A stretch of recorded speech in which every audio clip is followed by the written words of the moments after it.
Sa atong unang pagbasa, dunay duha ka klase sa amahan na ay Dios Amahan na asay yawa nga amahan.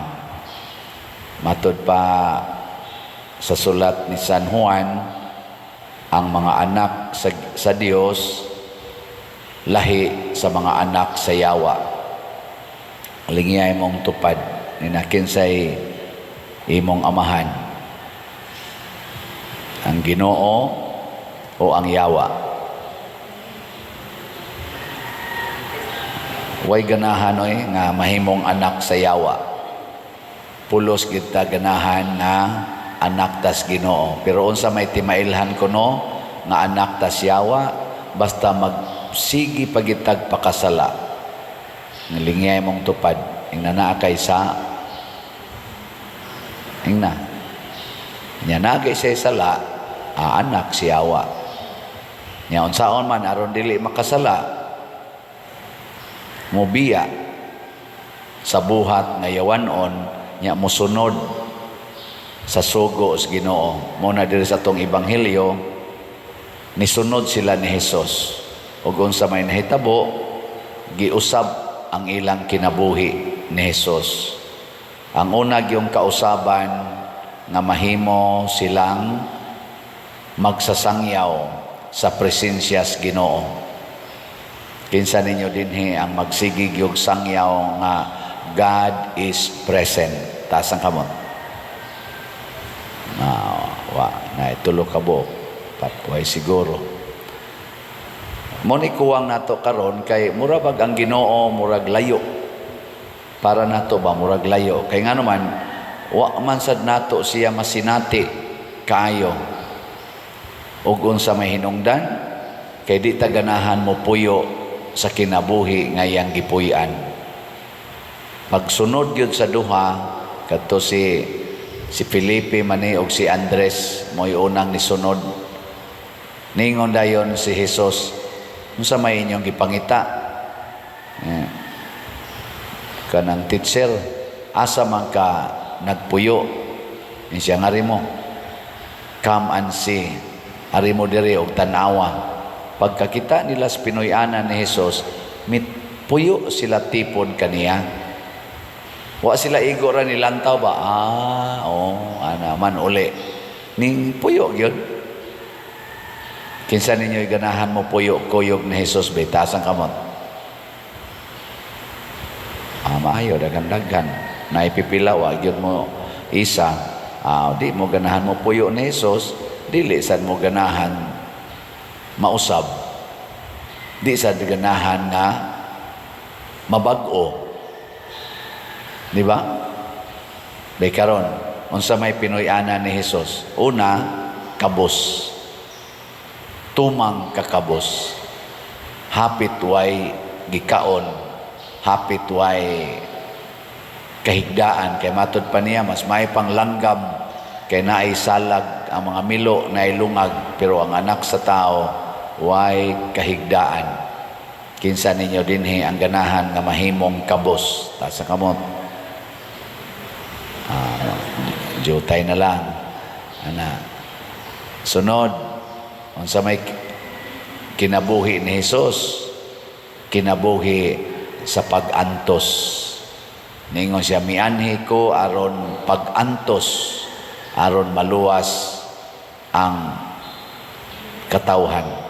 Kinsa ninyo'y ganahan nga magsigig yung antos kada adlaw. As kamot.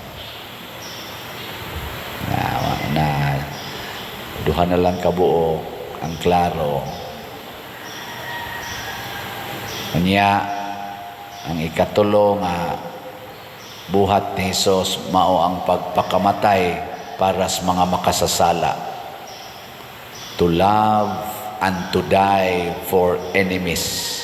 Sige, kinsa ninyo'y ganahan magpakamatay para sa inyong mga kaaway. Tas kamot. Duha na lang kabuk ang ni isa. Mao na ang mga apostoles nga gikuyog ni Jesus ug ang mga santos nagpakita niining 10 kadagkong matang sa kinabuhi nga gipuy-an ni Hesus. Pero katong ni Isa yung kisay gustong makabos, di magi mamalit og slot kada simana. Di magi mo mupalit og slot kada simana kay hadlok mo anay kwarta. Nya, ganahan ko nung makabos. Istorya. Kanang ganahan magantos na yaw-yaw magani mo, di lang kapanglaba inyong anak, di lang mo bangon, yaw-yaw naman gani. Nya ganahan din mo antos. Na aday magantos nga magyaw-yaw. Samot na tong pagpakamatay. Mangingon mo simbako. Unya igsakay nimo sa eroplano, makras ang eroplano, simbako. Igsakay nimo ros motor, matumbang motor, nya maparok ka gater imong simbako. Ana man gani. No? Ona, klarohon atong check ang atong kasing-kasing. Kay ang sukdanan sa Ginoo dili ang external natong mga actions. Matud pa ni Kristo, ang inyong mga bakba o ang inyong mga kamot nagdaig kanako. Siging isa. Praise the Lord. You are my King, you are my God. Ana, ambak-ambak pa. Bakba, siging praise the Lord. Pero matud pa ni Kristo, ang inyong kasing-kasing halayo kanako. Kay ngano man, dili mo ganahan mo biya sa sala.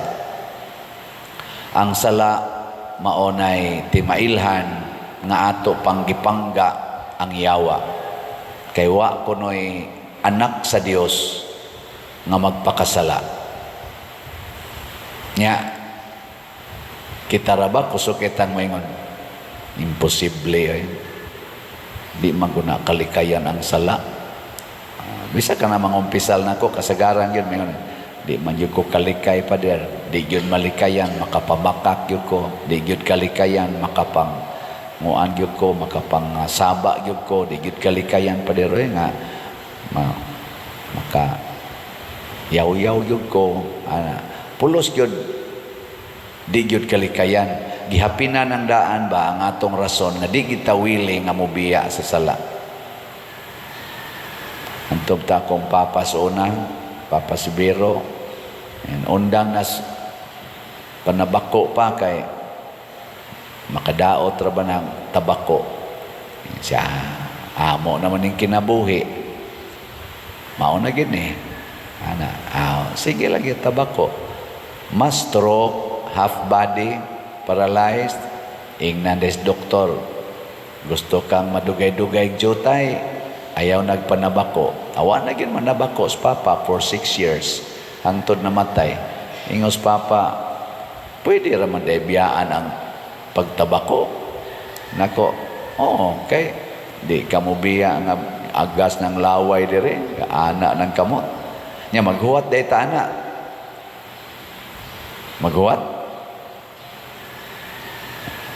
Maghuwat kita nga magkalisod na tagmayo.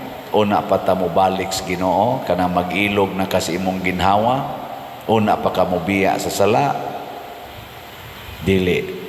Kay basin o niya, inigtanaw sa Ginoo sa kasing-kasing, dili yun tinuod na pagbiya, kung dili, nahadlok lang. Nahadlok lang sa kamatayon. Nya dili ba yan na tinuod nga pagbiya, kanang tumong nato, kahadlok lang nga, di malason, paragod anang mo take og board exam, hadlok bahagbong, nya musimba dayog maayo, hikap dayos mga santos, bit-bit ana mga rosaryuhan, no? Di man na tinuod, di man na change of heart, change of emotion. Hadlok ba? Para karon, bago pa lang nangakras ang eroplano, inigsakay sa eroplano, daghan kay magrosaryo. Sunan kag mukras na sana. Sige, rosaryo. Pero mawa na sa limot-limotan. Di magrosaryo, matugra. Ana na siya. Mauna, ang nindot yun, isintro nato ang atong kinabuhi diha gyud sa pagbuhat unsay gusto ni Kristong buhaton. Gilingay mong tupad. Ning na sugod karon din ako maningil og utang. Natibuok 2025 din ako maningil og utang. Ano ba? Buhat man as Ginoo. Nya moingon sad na imong tupad, ako sad tibuok 2025 din agyud ko mangutang. Ana. Indot no. Labaw na gyud moingon na imong tupad. Tibuok yung 2025. Kada semana palit kog slot. Ana. Mo trabaho kag maayo kay mo palit kag slot. Kana mahimo kang kabos, magantos ka o mamatay gyud kas gutom. Nya kinsa may imong kaaway ang kagutom. Di ba? Kontra man gid natong gutom. Way taong ganahan gutom mo noy. Kaon gyud. Kaon. Mo nang tigom gyud kwarta para makakaon. Pero dako baya kayo og tabang ang pagpili nga mag-fasting. Kana bang pagbiya sa pagkaon, bisag naa kay ikapalit, bisag naay pagkaon sa imong atubangan, nya moingon ka, di lang sa ko. Kay mag-fasting ko. Kana, dako kay da ikatabang, maghatag nag-strength. Hinomdo mo ni Jesus, iya yung gipili nga mag-fasting og 40 days, 40 nights. Nya giadto din sa siyawa. Available man pagkaon kay gamhanan man siya ingong yawa. Kining bato himo ang pan. Gamhanan gud ka. Unsa may gitubag ni Hesus? Nomdo mo. Unsa to yang tubag? Wa man sa mo kay nomdom. Katubang gitintal siya dito bas kuan ba? Ingaw din siya. Dili mabuhi ang tao sa pan lamang apan sa matag pulong nagikan sa baba sa Dios. Wa mabuntog sa yawa, wa matintal sa yawa si Jesus kay wa siya mag-apas anang pagkaon.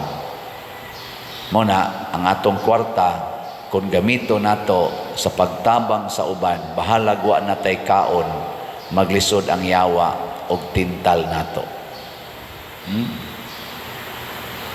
Kadtong di na mo kaon, manindog ta.